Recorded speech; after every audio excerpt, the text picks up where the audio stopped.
Hello जी, नमस्कार। बहुत बहुत स्वागत है आप सभी का शिक्षा की नगरी और शिक्षा की काशी कोटा राजस्थान से।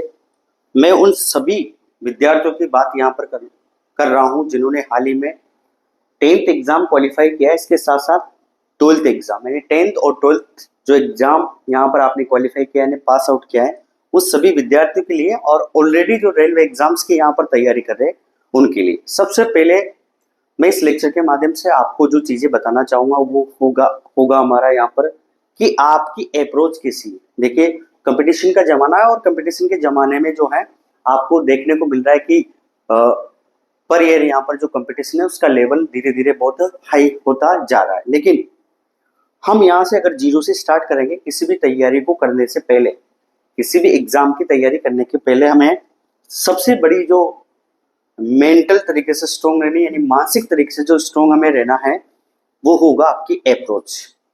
अप्रोच आपकी किस तरीके से है, आप किस लाइन में जाना चाहते हैं, वो आपके लिए बहुत इंपॉर्टेंट है।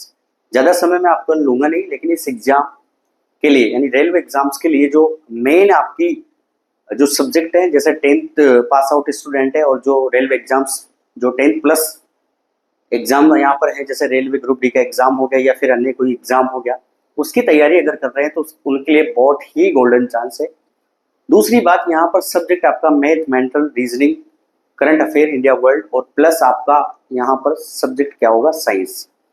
तो मेरा ये यूट्यूब प्लेटफॉर्म जो है इसमें मैं मोस्टली आपसे बात करूंगा साइंस सब्जेक्ट की। अब साइंस सब्जेक्ट के प्रति आपकी अप्रोच कैसी होनी चाहिए उसको लेकर भी हम यहाँ पर डिस्कस करेंगे, और किस हिस्से में आपको यहाँ पर तैयारी करनी चाहिए उसको भी हम बात करेंगे, और टाइम मैनेजमेंट आपका क्या होना चाहिए। तो मुख्य रूप से आपके 3 बिंदु, सबसे पहले आपका सब्जेक्ट, दूसरा आपकी सब्जेक्ट के प्रति अप्रोच, थर्ड पॉइंट आपका कि आपको टाइम मैनेजमेंट किस तरीके से करना है और कंटेंट आपको कहां से लेना है। ये 3 हमारे मुख्य बिंदु होंगे इस सेशन के माध्यम से।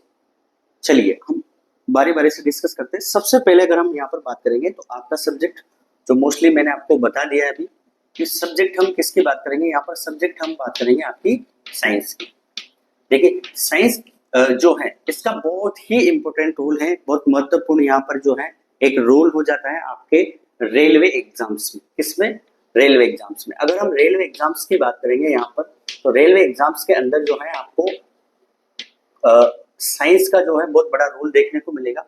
फर्स्टली मैं आपसे कहना चाहूंगा कि बहुत सारे विद्यार्थी ऐसे जिनकी साइंस स्ट्रीम है, उनकी साइंस मैथ बहुत बेहतरीन होगी, लेकिन यहाँ पर आपको पता है कि 10th पास या 12th पास जो स्टूडेंट है वो यहाँ पर रेलवे ग्रुप डी का एग्जाम या किसी अन्य एग्जाम जो नॉन टेक्निकल है, मतलब उनका फॉर्म भर सकते हैं। तो उनके लिए उनको हर सब्जेक्ट स्ट्रॉन्ग करना पड़ेगा, सबसे मोस्टली चीज। अब जो बच्चे 10th पास आउट होकर जिन्होंने साइंस स्ट्रीम लिए, उनके ऑलरेडी साइंस यानी उनके मैथ और उनकी साइंस ऑलरेडी कंप्लीट। लेकिन मैं विशेषकर बात करना चाहूंगा जो आर्ट्स के स्टूडेंट है, जिनके आर्ट्स स्ट्रीम वाले स्टूडेंट है, या 10th क्लास पास आउट करने के बाद जिन्होंने 11th क्लास में यहाँ पर अन्य सब्जेक्ट लिए, जैसे कॉमर्स हो गया, आर्ट्स हो गया या अन्य कोई सब्जेक्ट, तो वो विद्यार्थी जो है उनको बहुत सारी परेशानी यहाँ पर आती है। लेकिन मैं आपसे कहूंगा कि एक चीज जो आपको नोटिस करनी है कि रेलवे जो एग्जाम है ये आपका स्टेट एग्जाम नहीं है। कैसा एग्जाम नहीं है? स्टेट आपका एग्जाम नहीं है। ये आपका एग्जाम जो है वो कौन सा है? आपका सेंट्रल बोर्ड का एग्जाम है। कौन सा है? Central board. और सेंट्रल बोर्ड के जो एग्जाम्स होते हैं उनमें एक पैटर्न फॉलो किया जाता है। वो पैटर्न है आपका साइंस हो गया या मैथ हो गया या फिर अन्य कोई चीज होगी, तो ये पैटर्न आपका फॉलो होगा, वो होगा आपका एनसीईआरटी, जिसको हम कहेंगे सीबीएसई। यानी कुल मिला के जो बुकलेट्स या सिलेबस जो सीबीएसई से रिलीज होगा वही आपके रेलवे एग्जाम्स या स्टेट या सेंट्रल एग्जाम्स के अंदर पूछा जाता है। तो मोस्ट इंपोर्टेंट आपकी एनसीईआरटी जो सीबीएसई बोर्ड से रिलीज है वो आपको कंप्लीट यहाँ पर करनी है रेलवे एग्जाम्स के लिए, जिसके लिए आप क्वालिफाई है।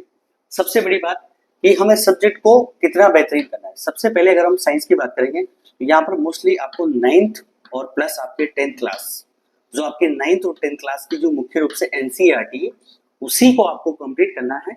किस तरीके से हम उसको पढ़ें और क्या हमारा लेवल होना चाहिए उसके भी हम यहाँ पर उसको भी हम डिस्कस करेंगे। पहली बात तो कंटेंट हमें कहाँ से लेना है, या आपने किसी भी जो इंस्टीट्यूट है जब या ऐसी भी कोई कोचिंग है जहाँ से आपने ऑलरेडी मान लो कोर्स परचेज कर रखा है तो बहुत अच्छी बात है। देखो, सबका कंटेंट बहुत बेहतरीन होता है, लेकिन एक चीज का आप जरूर ध्यान रखें कि जो भी आप मार्केट से पब्लिकेशन खरीद रहे हैं या फिर जो भी पब्लिकेशन आपके पास है उसमें एनसीईआरटी का जो है ना कंटेन यानी इसको कहेंगे स्टडी मैटर, वो आपके पास होना चाहिए। स्टडी मैटर जो है आपका क्या होना चाहिए, एनसीईआरटी से के साथ साथ, जिसको हम कंटेंट शब्द कहेंगे।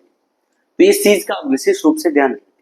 दूसरी बड़ी बात जो हमें करनी है वो ये है कि 9th और 10th क्लास की जो एनसीईआरटी है वो आपको ऑलरेडी आपके एग्जाम से पहले, जब आप एग्जाम की यहाँ पर शुरुआत करोगे, जब आप एग्जाम को स्टार्ट करोगे, एग्जाम की तैयारी मतलब, तो उसको स्टार्ट करोगे तो उसके लिए आपको जो है पहले से ऑलरेडी ये यहाँ पर रखनी, ये आपके लिए बहुत इंपॉर्टेंट है। तो मोस्ट इंपॉर्टेंट पॉइंट जो है वो यही है कि एनसीईआरटी को आप फॉलो करें, क्योंकि सेंट्रल बोर्ड का एग्जाम है, सीबीएसई के अकॉर्डिंग है। सीबीएसई का जो सिलेबस है वो क्या है, एनसीईआरटी। तो बेसिक कंसेप्ट है कि रेलवे एग्जाम्स के अंदर आपको 9th और 10th क्लास की जो एनसीईआरटी है वहां से ही आपको पढ़ना पड़ेगा। दूसरा, आपको रेलवे एग्जाम्स में जितने भी एग्जाम्स हुए हैं उनके ओल्ड पेपर, सबसे पहले आपको ओल्ड जो पेपर हैं, ओल्ड पेपर के आपको क्या देखने हैं, पीवाईक्यू।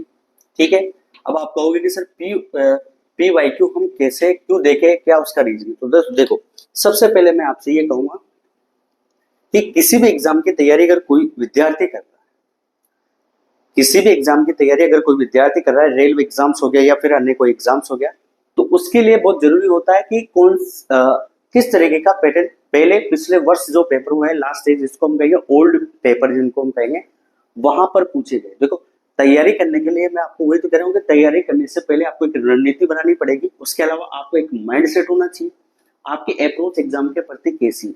जैसे आपको पता है कि रेलवे एग्जाम्स होते हैं तो ओल्ड पेपर आप देख लीजिए सारे, उसके पीवाईक्यू क्वेश्चन। अब यहाँ पर ओल्ड पेपर और पीवाईक्यू जो क्वेश्चन आप देखेंगे ना, उससे आपको एक बहुत बड़ा फायदा होगा कि आपको इस चीज का आइडिया होगा कि हम किस तरीके से, हमें यहाँ से क्वेश्चंस आपके जो हैं यानी पीवाईक्यू क्वेश्चंस आपसे पूछे गए हैं लास्ट ईयर के एग्जाम, ताकि जैसे हम उनको देखेंगे, जैसे ओल्ड पेपर देखेंगे, उनके पीवाईक्यू क्वेश्चंस आप देखेंगे तो आपकी एक अप्रोच बनेगी और उस अप्रोच के अकॉर्डिंग आपको थ्योरी कंप्लीट करनी है या फिर क्वेश्चन का पैटर्न पकड़ना है कि इस तरीके के क्वेश्चंस आपसे एग्जाम में पूछे जा रहे हैं। चलिए, ये होगी आपकी बात सिलेबस को लेकर। अब दूसरी बात कि हमें एनसीईआरटी कैसे पढ़नी है, तो एनसीईआरटी को आपको बिल्कुल ही कॉन्सेप्टली तरीके से यहाँ पर पढ़ना पड़ेगा। कॉन्सेप्टली तरीके से यानी कॉन्सेप्चुअल तरीके से आपको पढ़ना पड़ेगा, ताकि इससे क्या होगा कि आप अगर प्रत्येक टॉपिक को बहुत बेहतरीन तरीके से पढ़ेंगे तो आपका टाइम जो है, उसका टाइम जो है आपका, वो आपका बचेगा। और जैसे ही आपका टाइम बचेगा, ठीक है, वैसे ही आपके एग्जाम को क्रैक करने के चांसेस कैसे होंगे, ज्यादा। क्योंकि रेलवे एग्जाम्स में जो सिस्टम है वो सारा किसको लेकर है, टाइम मैनेजमेंट को लेकर। किसको लेकर है, टाइम मैनेजमेंट को लेकर। तो हमारे लिए बहुत इंपॉर्टेंट हो जाता है कि हम यहाँ पर रेलवे एग्जाम्स के लिए जो है टाइम को कैसे सेव करें। तो टाइम को सेव करने के लिए आपको कोई ना कोई सब्जेक्ट ऐसा है जो आपको स्ट्रॉन्ग यहाँ पर रखना होगा। और साइंस की रही बात, तो आपको कॉन्सेप्टली यहाँ पर पढ़ना पड़ेगा, कॉन्सेप्टली तरीके से एक एक पॉइंट, एक एक चीज, एक थ्योरेटिकल पॉइंट। रही बात हमारे इस यूट्यूब प्लेटफॉर्म की, तो इस यूट्यूब प्लेटफॉर्म से हम शुरुआत करेंगे और यहाँ पर आपको कॉन्सेप्टली तरीके से एनसीईआरटी की हर लाइन आपको कंप्लीट करवाई जाएगी। ये मेरा आपसे जो है वादा है। तो ये मैं आपको एग्जाम के प्रति कह रहा हूँ, ठीक है। दूसरी बड़ी बात जो मैं आपसे कहना चाहूंगा कि एग्जाम के प्रति आपकी अप्रोच, जो मैंने स्टार्टिंग में आपसे बात करी थी, तो उसको लेकर भी हम यहाँ पर डिस्कस करेंगे। जैसे मैं आपको बता रहा हूँ कंसेप्टली कि अगर कोई क्वेश्चन है, देखो एनसीईआरटी है, एनसीईआरटी की लाइन है और कोई किसी तरह का कोई क्वेश्चन है, तो उस क्वेश्चन को हम किस तरीके से अटेम्प्ट करेंगे, उसके प्रति आपकी क्या अप्रोच होगी, उसको हम थोड़ा सा डिस्कस करते हैं। जैसे एग्जाम्पल में मैं आपको बता देता हूँ, ठीक है। जैसे मान लो कोई एक चैप्टर है, ठीक है। जैसे मैं एक चैप्टर का नाम यहाँ पर लिख देता हूँ, जो आपको वैसे भी उसी से हम स्टार्टिंग करेंगे। तो वो चैप्टर है आपका रासायनिक अभिक्रिया एवं समीकरण, ठीक है। रासायनिक अभिक्रिया एवं समीकरण, ठीक है। अब रासायनिक अभिक्रिया और समीकरण की हम बात करें, केमिकल रिएक्शन और इक्वेशन की अगर हम बात करेंगे, तो आपको पता है कि जैसा नाम है वैसा इसका क्या होगा, काम होगा। रासायनिक अभिक्रिया, तो रासायनिक यानी किससे शब्द बना हुआ है, केमिकल रिएक्शन और इक्वेशन। तो ये जब भी आप इस चैप्टर को पढ़ रहे हैं तो हमारे माइंड में ऐसे क्वेश्चन चलने चाहिए कि सर केमिकल का मतलब क्या होता है, रसायन। अब आपने कहीं ना कहीं बेसिक जो चीजें पढ़ी वहां पर आपने चीजें पढ़ी कि रासायनिक यानी केमिकल चेंज और भौतिक यानी फिजिकल चेंज, यानी रासायनिक और भौतिक परिवर्तन आपने कहीं ना कहीं पढ़ा होगा। तो यहाँ पर शब्द दिया हुआ है रासायनिक यानी केमिकल दिया हुआ है, तो फिर यहाँ पर फिजिकल का कोई मतलब अपने कंटेंट में है नहीं, तो फिर फिजिकल को हम उस तरीके से अप्रोच नहीं करेंगे। हम किसको अप्रोच करेंगे? केमिकल यानी रसायन को। जैसे हम इसको पढ़ेंगे तो आपको पता है कि एनसीईआरटी के अंदर आप चैप्टर नंबर फर्स्ट में जैसे आप इसको स्टार्ट करोगे तो आपको वहां पर कुछ एग्जांपल्स, कुछ कंडीशंस दे रखी है। तो कंडीशंस क्या है, उसमें क्या हो रहा है और ये होने के पीछे का कारण क्या है, ये आपके लिए बहुत इंपॉर्टेंट हो जाता है। तो हम इस यूट्यूब प्लेटफॉर्म के माध्यम से उसी लेक्चर की शुरुआत करेंगे। पहला हमारा चैप्टर होगा केमिकल रिएक्शन और इक्वेशन यानी रासायनिक अभिक्रिया एवं समीकरण, जो बहुत ही बेहतरीन तरीके से आपको कवर करवाया जाएगा। साथ ही साथ आप सभी प्यारे विद्यार्थियों से मेरी रिक्वेस्ट है कि ये यूट्यूब प्लेटफॉर्म बिल्कुल नया है, तो प्लीज आप इसको लाइक शेयर सब्सक्राइब कीजिए और बिल्कुल विश्वसनीय कंटेंट आपको यहाँ पर दिया जाएगा। लास्ट ईयर के पीवाई के क्वेश्चन आप बाद में देखिए, पहले आप लेक्चर लीजिए और 9th और 10th क्लास की जो एनसीईआरटी है उसको आप मार्केट से खरीद कर अपने टेबल में रख लीजिए। निश्चित ही आप टारगेट कीजिए कि हमें रेलवे एग्जाम इस 26-27 में हमें ट्रैक करना है तो करना है, और एक टारगेट अगर आप फिक्स रखोगे तो निश्चित ही आपको सफलता मिलेगी। आप सभी का बहुत बहुत धन्यवाद और आभार।